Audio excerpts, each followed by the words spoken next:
ಎಷ್ಟೇ ದುಡಿದರೂ ಹಣ ಕೈಯಲ್ಲಿ ನಿಲ್ಲದೆ ಇರಲು ಬಹುಮುಖ್ಯ ಕಾರಣಗಳು. 1. ಹಿರಿಯರ ಕಾರ್ಯ ಮಾಡದೇ ಇರುವುದು. 2. ಹರಕೆ ಮಾಡಿ ನೆನಪಿದ್ದರೂ ಕೂಡ ತೀರಿಸದೆ ಮುಂದಕ್ಕೆ ಹಾಕುವುದು ಅಥವಾ ಪರಿಗಣಿಸದಿರುವುದು. 3. ಮಲಗಿ ಎದ್ದಾಗ ತಾಳಿಸರ ಬೆನ್ನಿಗೆ ಇದ್ದರೂ ಗಮನಿಸದೆ ಹಾಗೆ ಇರುವುದು. 4.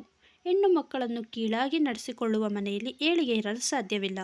ಇದ್ದರೂ ಸಹ ಖಂಡಿತವಾಗಿಯೂ ನೆಮ್ಮದಿ ಇರುವುದಿಲ್ಲ. 5. ಕಾಲು ಒರೆಸುವ ಮ್ಯಾಟ್ಗಳು ಕೊಳಕಾಗಿದ್ದರೂ ಒಗೆಯದೆ ಅದನ್ನೇ ಬಳಸುವುದು. 6. ಹಾಲು ನೀರನ್ನು ಒಟ್ಟಿಗೆ ತರುವುದು. 7. ಮಂಗಳಾರತಿ ಮಾಡುವಾಗ ಆರತಿ ತಟ್ಟೆಯಲ್ಲಿ ಒಂದು ಹೂ ಜೊತೆಯಲ್ಲಿ ಇಟ್ಟು ಆರತಿ ಮಾಡದೆ ಇರುವುದು. 8. ಹಾಲು ಕಾಯಿಸುವ ಪಾತ್ರೆ ಸ್ವಚ್ಛವಾಗಿಲ್ಲದೆ ಇರುವುದು. 9. ಮನೆಯ ಮುಂದೆ ಹೂ ಬಂದರೆ ಬೇಡ ಎನ್ನುವುದು, ಅದರ ಬದಲು ನಾಳೆ ಕೊಳ್ಳುವೆ ಎಂದು ಹೇಳಿ. 10. ಮುಂಡು ಪೊರಕೆಯನ್ನು ಬಳಸುವುದು. 11. ವಾರಕ್ಕೊಮ್ಮೆಯಾದರೂ ನಿಮ್ಮ ಕೈಯಲ್ಲಿ ಆಗುವಂಥದ್ದು ಯಾವುದಾದರೂ ಸಿಹಿ ಊಟ, ಬಟ್ಟೆ ದಾನ ಮಾಡದೇ ಇರುವುದು. 12.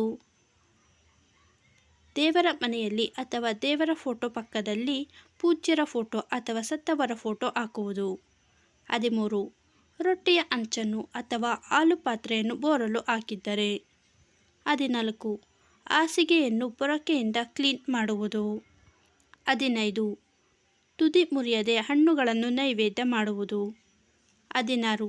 ದೇವರಿಗೆ ನೈವೇದ್ಯವನ್ನು ಪೇಪರ್ ಪ್ಲೇಟ್ ಅಥವಾ ಪ್ಲಾಸ್ಟಿಕ್ನಲ್ಲಿ ಇಡುವುದು.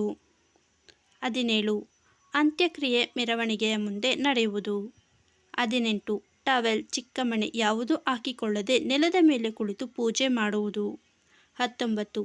ದೇವರ ದರ್ಶನ ಪಡೆದು ದೇವಸ್ಥಾನದಿಂದ ಮನೆಗೆ ಬಂದ ತಕ್ಷಣ ಪಾದಗಳನ್ನು ತೊಳೆಯುವುದು. 20. ಹಸಿದವರಿಗೆ ಊಟ ಕೊಡದೆ ಕಳುಹಿಸುವುದು.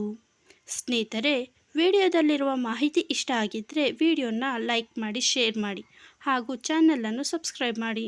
ಧನ್ಯವಾದಗಳು.